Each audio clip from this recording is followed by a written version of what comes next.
क्या संभल में तो हम लोग ये समझ रहे हैं कि हालात बहुत ही सामान्य हैं? क्या डिस्ट्रिक्ट एडमिनिस्ट्रेशन उसको बहुत एस्केलेट कर रहा है, या वाकई में वहाँ स्थिति अभी सामान्य नहीं हुई है, अंदर सुगबुगाहट है, इस कारण अनुमति नहीं मिल रही है, और ये राजनीतिक दलों के जाने का सही वक्त है या नहीं? देखिए ब्रजेश जी, मुझे लगता है कि संभल में जो होना था वो हो चुका है। अभी संभल में ऐसा कुछ है नहीं, और प्रशासन ने सारी चीज़ें अपने हिसाब से वहाँ कंट्रोल कर ली हैं, और जो सरकार को करना था वो कर चुकी है।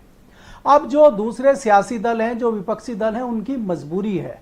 अगर वो जाते हैं तो उनको सरकार जाने नहीं दे रही है, और नहीं जाते हैं तो फिर लोग सवाल उठाएंगे कि देखिए ये वहाँ गए नहीं।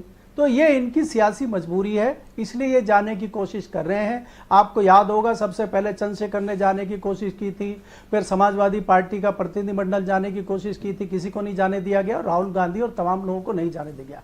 लेकिन यहाँ हीरो वाजपेयी जी कह सकते हैं कि भाई भाजपा वाले नेता भी तो नहीं जा रहे, हमारे सहयोगी दल के लोग भी तो नहीं जा रहे, जिनकी जिम्मेदारी सबसे ज्यादा बनती है। तो मैं इसलिए कह रहा हूं कि शांति के लिए को भी तो लोगों को जाना चाहिए।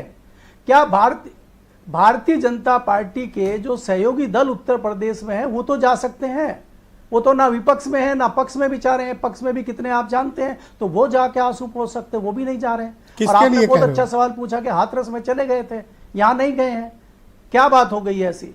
आज देखिए देश में किस प्रकार से किसान नोएडा में बैठा हुआ है, आज संभल में घटना हो रही है, पश्चिमी उत्तर प्रदेश में आता है। 2013 का दंगा आप देख चुके हैं। आपको याद होना चाहिए कि 2013 के दंगे में चौधरी अजीत सिंह कैबिनेट मिनिस्टर थे, और तब वो नहीं गए, और जयंत चौधरी भी वहां नहीं गए, और मैं खुद उसमें शामिल था। मैंने चौधरी साहब को कहा कि आपको जाना चाहिए, और उनके लोगों ने कहा कि अगर आप मुसलमानों के घर जाएंगे हिंदू नाराज हो जाएगा, जाट नाराज हो जाएगा, जाट के यहाँ जाएंगे मुस्लिम नाराज हो। हमने कहा आप स्पॉट पर चले जाइए, आप बीच में जाइए, आप किसी के घर नहीं जाइए, आपके जाने से वहां शांति होगी, आपको लोग सुनेंगे और शांत हो जाएंगे।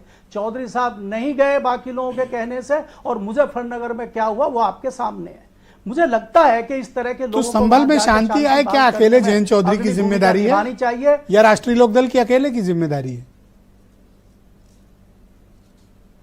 नहीं तो फिर उनको बुला लीजिए, ममता बनर्जी को, फारूक अब्दुल्ला को, कर्नाटक से बुला लीजिए, लोगों को केरल से बुला लीजिए, अगर जयंत चौधरी की नहीं है। राजनीति आप करेंगे पश्चिम उत्तर प्रदेश में, और जिम्मेदारी किसी और की होगी, ये नहीं चलेगा। दूसरी बात आप ये है कि खाली संभल को मत देखिए, आप संभल के अलावा जो किसान वहां पे बैठा है, बॉर्डर पे बैठा है, क्या उसके पास गए हैं? क्या वहां तो कोई संभल नहीं था। तो ये सियासी दल जो मुखौटा बदलते हैं कुछ कुछ समय पे, इनको अपने गिरेबान में झांकना चाहिए। ब्रजेश जी, आपको देखना चाहिए कि राष्ट्रपति जो एक संवैधानिक पद पे बैठे हुए हैं, उन्होंने कैसे कल सवाल उठाया, उनकी कैसे आत्मा जाग गई, उनको कैसे किसान याद आ गए।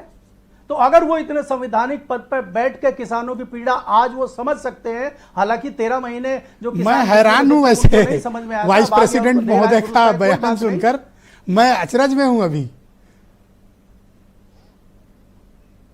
इसीलिए मैं कह रहा हूं कि जो विपक्षी दल के लोग हैं उनकी तो मजबूरी है, आप नहीं जाने दे रहे हैं, लेकिन पक्ष वालों को तो आप जाने मतलब उपराष्ट्रपति बोल सकते हैं, लेकिन जयंत चौधरी नहीं बोल रहे हैं, आप ये कहना चाह रहे हैं?